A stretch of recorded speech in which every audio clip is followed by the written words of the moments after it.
Hello and good morning. Thank you for joining us today. My name is Midra Surratt. I'm with Parent Information Center of Delaware. And today we are talking about preparing for IEP meetings. Hopefully through this session, you'll learn about some tips, some strategies, not only through this presentation, but also from other participants on the call. And there's an opportunity for us to be better prepared for IEP meetings. I am going to share my screen. And at any time, if there are questions or concerns, um, feel free, or if you need clarification, feel free to utilize the chat.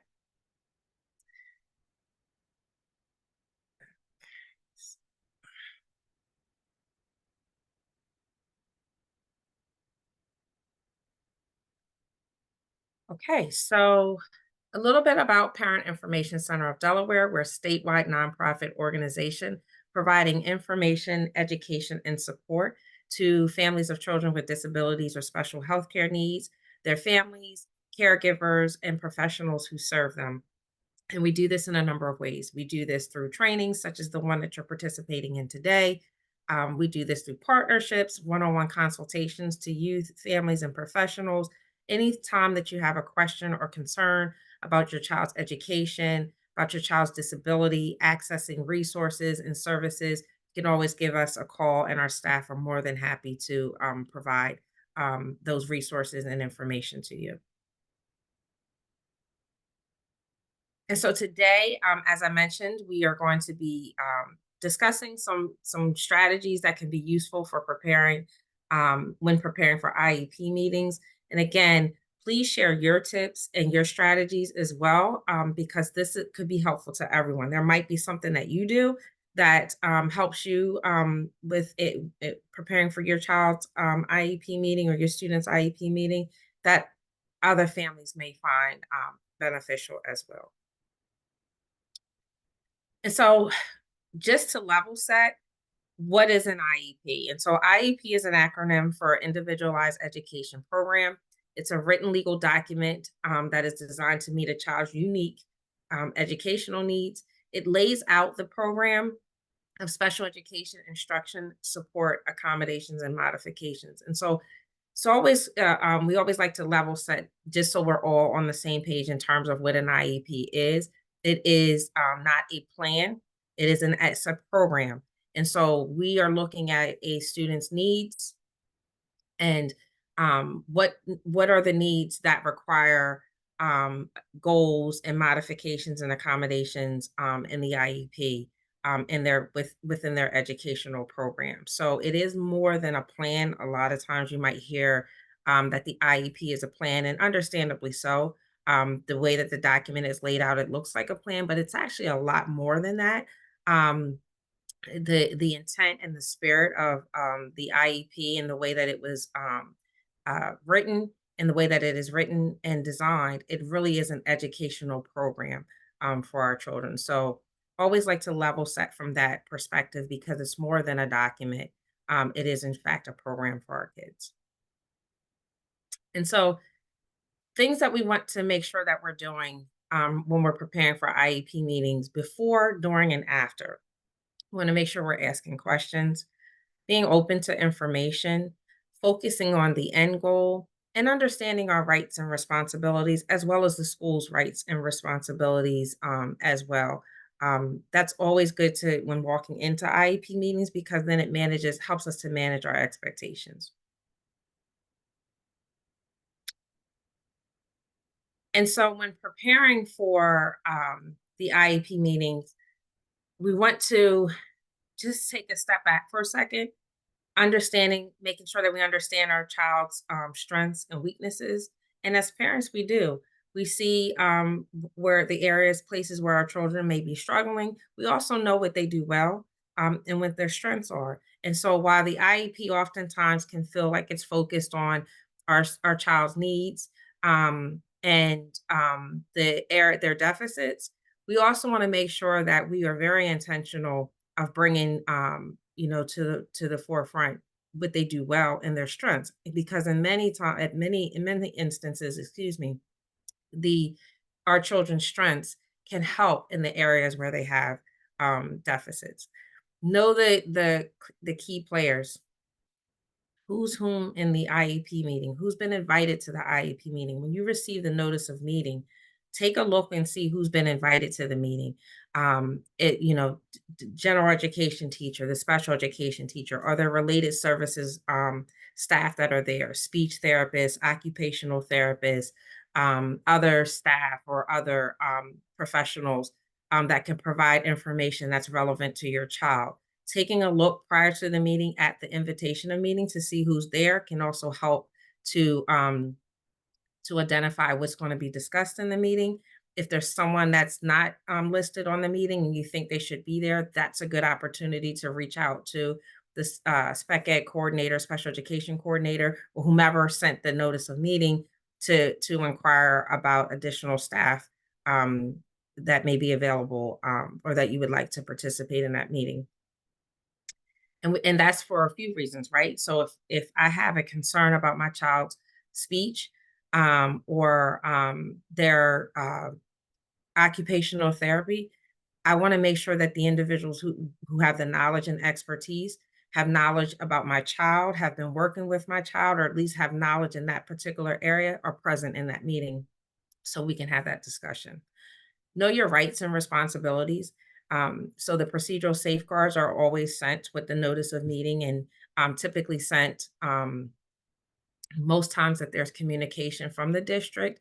That's something you don't need to memorize that, but it is good to know that you have that as a resource because it outlines student and parent rights as well as the responsibilities for both the parents and the schools. Also, keep in mind, PIC is a resource here for you. So if you're not sure what your rights and responsibilities are, you can always reach out the to our offices, and we're more than happy to help you prepare for meetings as well. We want to also strive to become well organized. So creating a binder or a folder or some designated or dedicated space where we can keep all of our children's records. That way it's easily accessible. Having tabs you can go through. Whatever system works for you, excuse me, developing a space where you're able to access that information and readily available. Using clear and effective communication. And we'll talk a little bit about that as well as how to some ways to resolve disagreements.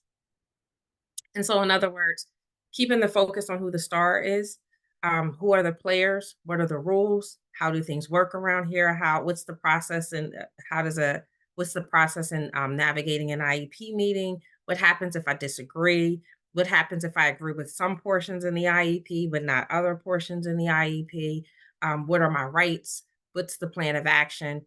These are the things that we want to be thinking about as we're preparing for upcoming meetings. And so, some tips for preparing for the meeting: review the invitation of meeting, as I mentioned before, review your child's current and or past IEP. And so, this is a good time to look at your child's IEP highlight or circle the areas that I like to color code because I'm a visual learner, but whatever system works for you. The areas that you feel like, check off, yes, I feel like this still needs to remain in the IEP. This is a continued need. The color coding a different color, excuse me, the areas that you feel your child is still needs help with, or still is there's a lack of progress in those particular areas. Make a list of your concerns if possible and prioritize them, and we'll briefly go over a tool that helps with that. Develop a list of questions to ask at the meeting, um, and just start to jot down. Don't overthink it. Just write down the questions that you have. There's no question that is silly, or don't minimize that, or don't overanalyze that. Any questions that you have, jot down. And once you get in the meeting, some of those questions might be answered beforehand and you may not need to bring them up, but still get those questions out because you may have questions. What's the curriculum that my child is using? How often is my child, in the common corner? every, throughout the day or throughout the week? How often does my child need assistance when completing a math problem? What does that assistance look like when they are completing a math problem? So those are just some examples of questions that you can jot down.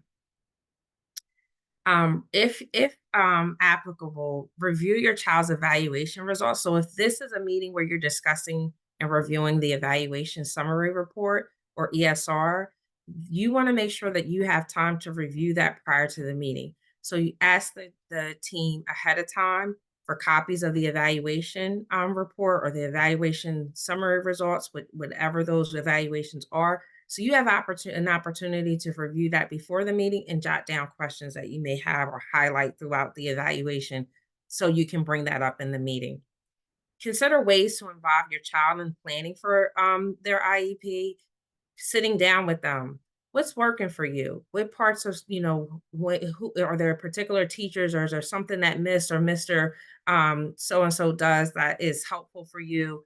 What are some areas that you think you can use some additional support? Our kids know that. They're able to articulate to us and to tell us what's working for them and what's not working for them. So any opportunity to include them in the process is good to get that input from them.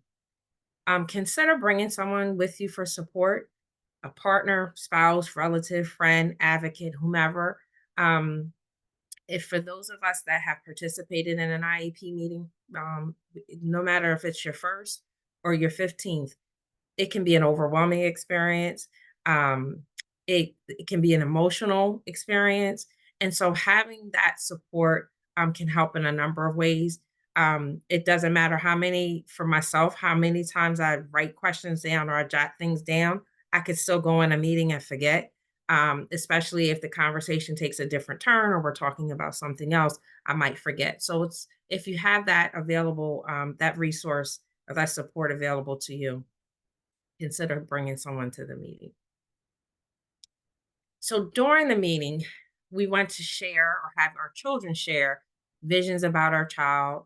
And one way to do this is through a child snapshot. And so I am going to um, show an example of a child snapshot.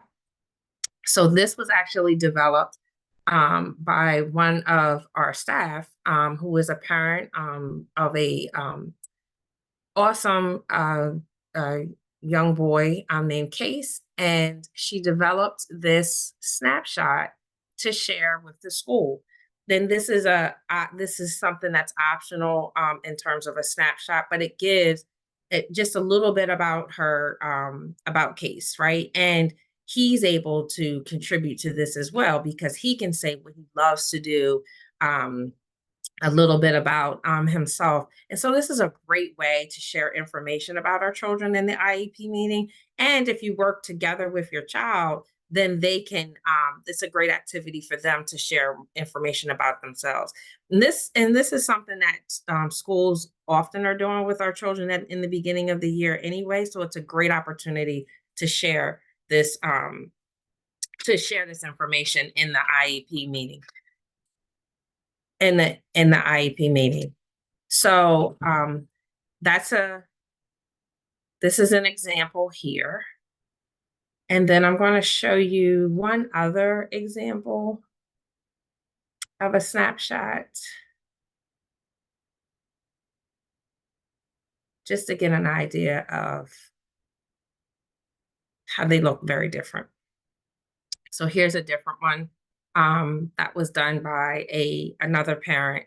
And so you hear this is a different format. This goes into, how they learn. Auditory memory learns best by listening, understanding limits, able to follow rules. Focus is poor, so they're taking medication. Need poor fine motor skills. Thinks quick, but requires time to respond. And so these are things that if you can do this, prepare the snapshot beforehand and then share that information in the IEP meeting. So those are just two ways that you can do that. Discuss, as I mentioned, discuss your child's strengths and needs and concerns. Um, when you believe a teacher or school staff member is doing a good job, tell them, right? And so it's nothing wrong in saying, Mr. or Mrs. So and so, I really appreciate you taking that extra time, or creating that extra cheat sheet for my child to be able to complete the assignment, or to complete the work. That was really helpful. So I appreciate that. Active listening and asking clarifying questions. And so active listening is just that. We're not listening, waiting for a response. We're listening intently to what information is being said. And then if we don't understand, we're asking for clarification. I just don't understand what you're saying. Can you explain it to me in a different way? Is this something that you can show me in writing so I fully understand what you're referring to? Um, and then once the IEP is completed, you certainly can sign the IEP in that meeting, but this is not something that you are required to do. If you need time to review it, to digest it, digest the information, there might be additional questions that you have, use that time. You have 10 days before the IEP goes into effect. And so if you need that time, it's more than okay, to take some time, process the information, reflect, ask additional questions if necessary, and take it back to the IEP team. And so when we're talking about clarifying statements, we're asking clarifying statements to be understood. Maybe I'm not explaining this clearly. What I'm trying to say is, or so that we understand. Sounds like you're saying this. If I understand you correctly, you're saying, is that right? So again, using those clarifying statements in the IEP meeting, if a particular teacher or professional is sharing information about your child and you don't understand, if there's information that's being read to you in the evaluation summary report and we don't understand, these are times to ask those clarifying statements. If you're sharing information about your child and you're trying to convey that there's a particular challenge or particular problem, and sometimes you can read the room, right? So you're talking, and you might see someone has a confused look on their face, or let me stop for a second. Let me make sure that everyone understands what I'm saying. Does that make sense? What I'm saying to everyone, just for to make sure that we're understood in difficult situations, because they can occur. We're talking about our children, we're talking about services. We want our children to be successful. We want our children to have access to all the resources and supports to help them be successful in school. So sometimes we're not always in agreement within the IEP team as to what those services look like. And so IEP meetings can get contentious. There can be disagreements. And so in those difficult situations, some things that help, strategies that help in that: strategic silence. Sometimes listening and not saying anything is important, just digesting the information. Cooling down periods. You need to take a break if you need to step away. Speaking softly if others are getting louder, so you can help calm things down. Using I statements instead of you. Maybe I misunderstood. I thought you said versus you told me, and that was wrong. They're going on a mission to get the Dodgers.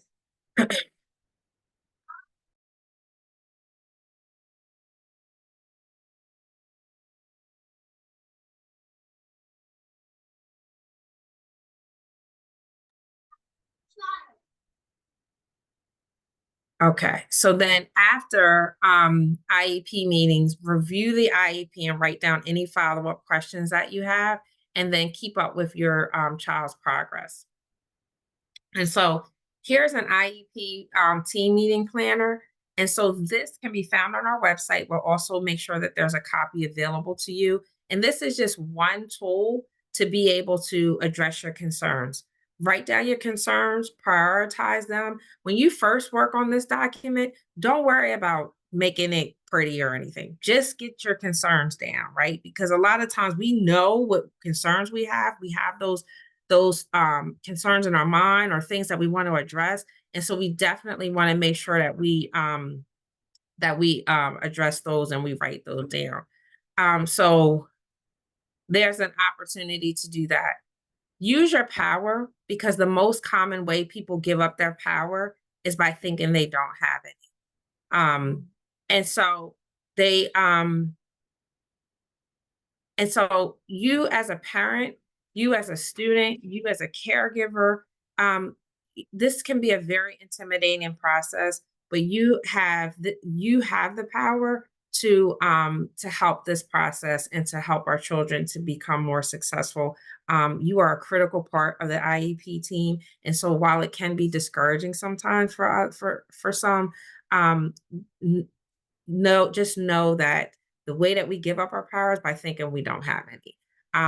IDEA was written with the intent, and there it's very specific guidelines to ensure that there are parent and caregiver participation and student participation in the IEP process. And so you are, in fact, a critical part of this process. These things cannot happen without you. So just always remember the most common way we give up is by thinking that we don't have any power. You absolutely do. Um, and in summary, I am only one, but I'm still one. I can't do everything, but I can do something. And I will not refuse to do something that I can't do. So just know that we have resources and we have support. We're here with for you as an organization. And we can't, it's not intended for us to do this alone. It's intended for us to do this in partnership and accessing our resources and our supports, whomever that may be. So keep that in mind as well throughout this process, because this journey is, it may be your journey, but you don't have to be on this journey alone. And so if you have questions, concerns, if you want additional resources, or if you want to take a deeper dive into some of these areas, this was a high level overview in terms of preparing for IEP meetings. Always feel free to reach out to our organization. Here's our contact information. You can access the IEP meeting planner on our website at www.pickofdell.org. This presentation will be recorded, so it will be available and on our website and our social media platforms as well. Thank you again for joining us this morning, and enjoy the rest of your day.